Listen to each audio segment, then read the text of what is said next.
আচ্ছা, এই ঠাডা পড়া শীতের মধ্যে কার না শীত লাগে বলেন তো? একটু দুপুরবেলা যে শুধু বোরকা পরে ঘুরে বেড়াবো তা কি আর হয়? এই শীতে তো একটা সোয়েটার পরতেই হয়। সোয়েটার আর চাদর পরে ঘুরলে তো আবার লোকে আমারে কম কথা শোনাবে না। হ্যালো এভরিওয়ান, আসসালামু আলাইকুম। আজকে আমি আপনাদের সাথে সুন্দর একটি আইডিয়া শেয়ার করব। আর যাদের বাসায় সেলাই মেশিন আছে, কাজ পারে না, তাদের জন্য এটা খুব ভালো কাজ দেবে। ছবি দেখে তো নিশ্চয়ই বুঝতে পেরেছেন আমি কোন ধরনের আইডিয়া শেয়ার করতে যাচ্ছি। আমি প্রথমে এখানে একটা সোয়েটারের কাপড় নিয়ে নিয়েছি। আপনারা চাইলে যে কোনো দোকান থেকে এই ধরনের কাপড় নিতে পারবেন। চাইলে একটা ভেলভেট কাপড় নিয়েও এটা তৈরি করতে পারবেন। আমি আসলে সুন্দর একটা কোটি তৈরি করব, যেটা শীতের সময় বোরকার উপরে খুব সুন্দর মতো পরা যায়। আর এটা হচ্ছে যারা হিজাবি আপু আছেন তাদের জন্য স্টাইলিশ করে হিজাব বাঁধার জন্য অনেক ভালো হবে। প্রথমে আমি এখানে হচ্ছে ৪ ভাঁজ করে একটা কাপড় নিয়ে নিয়েছি আর মাপ দিয়ে আমি হচ্ছে কাপড়টা কেটে নিচ্ছি। প্রত্যেকটা মাপ আপনারা স্পষ্ট দেখতে পাচ্ছেন। শীতের মধ্যে কিন্তু এই সুন্দর আইডিয়াটা একদমই মিস করবেন না। যারা সেলাই মেশিন চালাতে পারেন তারা কিন্তু অবশ্যই একবার ট্রাই করতে পারেন। আমি এখানে আমার কাটাকুটি শেষ করে নিয়েছি। তারপরে হচ্ছে সেলাইয়ের পালা। তবে একটুখানি রাউন্ড করে নেব ডিজাইন করার জন্য। কড়িটা আসলে একটু রাউন্ড হলে ভালো লাগে। এজন্য আমি হচ্ছে এখানে একটুখানি রাউন্ড করে নিচ্ছি। আপনারা চাইলে আপনাদের নিজেদের মতো করে তৈরি করে নিতে পারেন।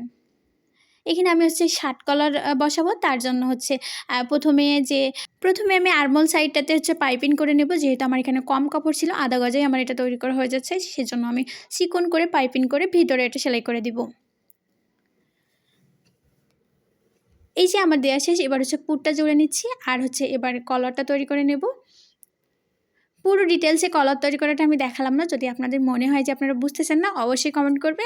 আমি পরবর্তী ভিডিওতে শেয়ার করে দিব।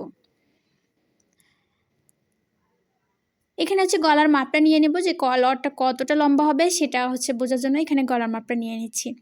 এবার হচ্ছে এই মাপ অনুযায়ী আমি একটা কলার তৈরি করে নেব। শার্টের কলারটা যেরকম থাকে ঠিক সেরকমই তৈরি করব। এখানে হচ্ছে আমার কাপড়ের এক সাইডে একটু পুরো করে আমি হচ্ছে বক্রম দিয়ে নিয়েছি, পেস্টিং পেপার দিয়ে নিয়েছি। এবার হচ্ছে কলারটা তৈরি করে নেব। আসলে আমার এই কাপড়টা কিন্তু কোনো রকম নতুন কাপড় নাই। আমার হচ্ছে একটা সোয়েটারের কাপড়। আর এজন্য এখানে অনেকগুলো সেলাই দেখা যাচ্ছে। আপনারা চাইলে দোকান থেকে এরকম কাপড় অ্যাভেলেবল পেয়ে যাবেন।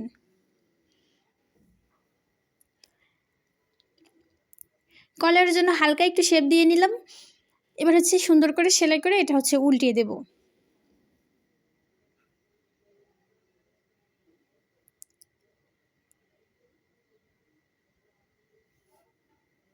এখানে কলারটা আমার তৈরি করা হয়ে গেছে। এবার সাইডে একটু হালকা কেটে আমি পুরো সাইডটা জুড়ে সেলাই করে নেব। তাহলে আর কোনো রকম কুঁচকে যাওয়ার সম্ভাবনা থাকবে না।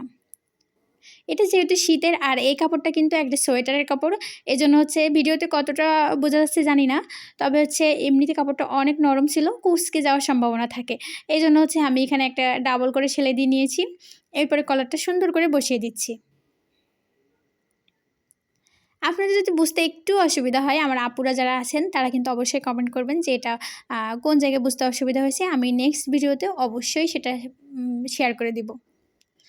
এখানে হচ্ছে আমার কলারটা লাগানো হয়ে গেছে। এবার এটাকে একটু মজবুত করে লাগানোর জন্য আমি ডাবল স্টিচ করে নিচ্ছি। আর ৪ সাইড দিয়ে আবার কিন্তু আমি চাপ সেলাই দিয়ে নিচ্ছি। আর এই ভিডিওটা যদি একটু আপনাদের হেল্প করে তাহলে কিন্তু অবশ্যই আমার চ্যানেলটা সাবস্ক্রাইব করে দিবেন। আর ফেসবুক থেকে যারা দেখছেন তারা কিন্তু অবশ্যই ফলো করে দিবেন। আর এরকম সুন্দর সুন্দর আইডিয়ার ভিডিও পেতে অবশ্যই কমেন্ট করে জানাবেন। আচ্ছা বলেন তো এটা কেমন লাগছে আপনাদের? যদি ভালো লাগে অবশ্যই সুন্দর মতো একটা কমেন্ট করে যাবেন। আজকের ভিডিওটা এই পর্যন্ত। আবার আসবো নতুন কোনো ভিডিও নিয়ে। আল্লাহ হাফেজ।